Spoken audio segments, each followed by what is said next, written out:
I've been meaning to do this video for about 50 years. Now, I've always wanted to do this video because, you know, my moniker online is Gary Entropy. And I wanted to try and explain a little bit about this entropy. What the hell does it mean? And entropy's, let's say, take a pile of glasses. Pile a load of champagne glasses like George Best, piling them up for to drink them, and they're very unstable. All them glasses, champagne glasses, piled up in a pyramid. And you could say that pile of glasses took a lot of work to go into it, to pile them all up, to make all the crystal glass, and it's just poof, go like that with your hand, and it all collapses. And the entropy amount of that pile of glass is reduced, and the glasses are reduced to just a pile of broken glass on the ground. Much broken glass, yeah. And same with all things. With a house, you build a house and everything's brand new, and you've paid a lot of money, and let's just call money and energy being interchangeable. You've paid a lot of money, you've put a lot of energy into it, you've bought all the things. And 20 years goes past, and you look at the window frames and all the paint's peeling off, and you're thinking, I'll have to get them redone, those window frames, or they're going to start rotting away even more. And that's also entropy. And so you look at your window frames and you think, God, I'm going to have to buy some paint and sand them all down and repaint all the window frames. So you have to invest more energy into the house, because the house just wants to turn back into its constituent elements. It wants to fall down eventually, and it would eventually after 500 years. There'd just be a pile of dust on the floor, or 1,000 years. So you've got to keep putting energy into that house to keep it in a high state of entropy, and you've always got to keep putting energy into it, because the energy wants to leave the house, wants to go back to the universe and become simple. And that's the same thing with our bodies. Now, a body is like not a machine, but an entity for fooling entropy, because our bodies are unbelievably more complicated than a house. We've got trillions and trillions of blood cells, nerve cells, stomach cells, skin cells, all the cells in our bodies, all working together in a very, very high state of entropy. And if someone put a bullet in your head, it stops and your body rots away. All the constituents of your body disappear back into the universe, and all there is on the ground is a pile of dust. Now, how did I get into this entropy thinking thing? Well, one day, a long time ago, I was thinking about vegetarianism, and I was a vegetarian for a while. And I was thinking, but every single thing that you eat has lived at one point, apart from certain things like salt and water and a few minerals. But everything you eat has lived. So if you just carry that on a little bit, that means all we eat is DNA. We just eat DNA from other animals, from plants, potato DNA, pig DNA, beef DNA, salad DNA, apple DNA, all the DNAs, that's what we eat. Whatever we want to call it in our meal, we're still eating a plate full of DNA.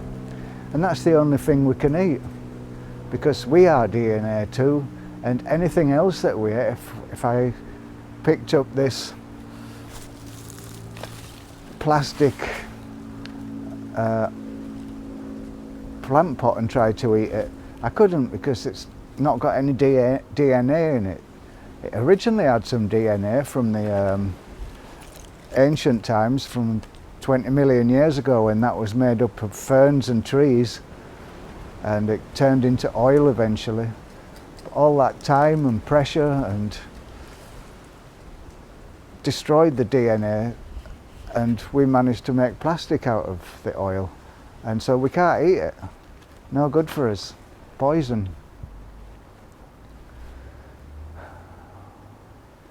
So that's why this entropy thing is so interesting to me.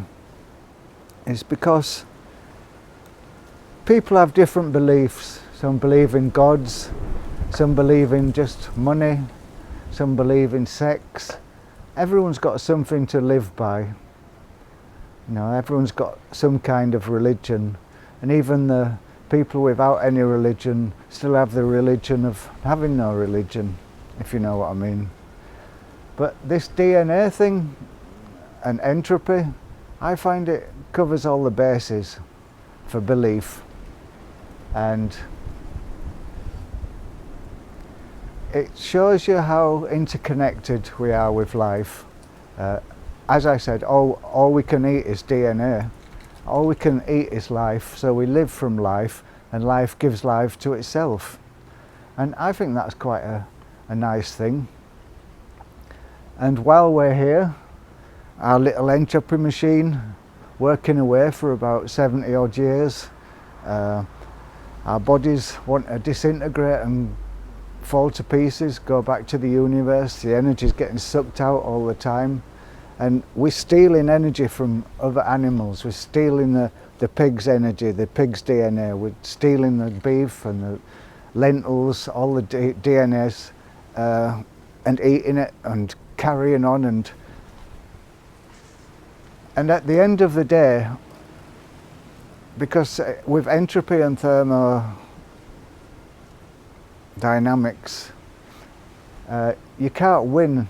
The energy always comes from somewhere, and so when I'm eating all those DNAs and food to keep me going, it's making the universe have a little bit less order, even though there's more order in this little system.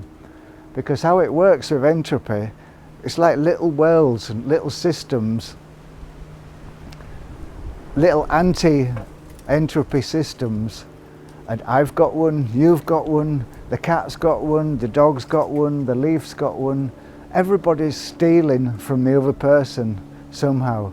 The tiger's eating the monkey, and the monkey's eating the pineapple. But it's not really stealing, because we're all doing the same game. It's the only game in town, really.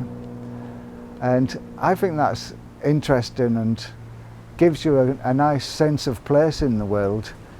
You don't feel like you're just some kind of a little satellite in space. You're surrounded by all this stuff, and you are part of it, and that's part of you. And that's what I like about entropy. And just to explain a bit more, my little entropy system, I've got a little system in my body which will function for 70 years hopefully, and in my little system we're cheating entropy, because we're taking entropy from other animals, putting it into me, and everything's good.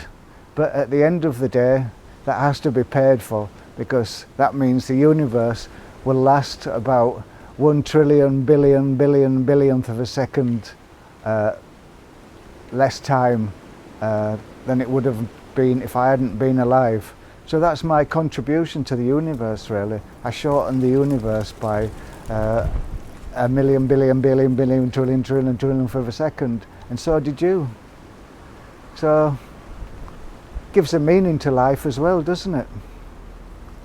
Have a great day.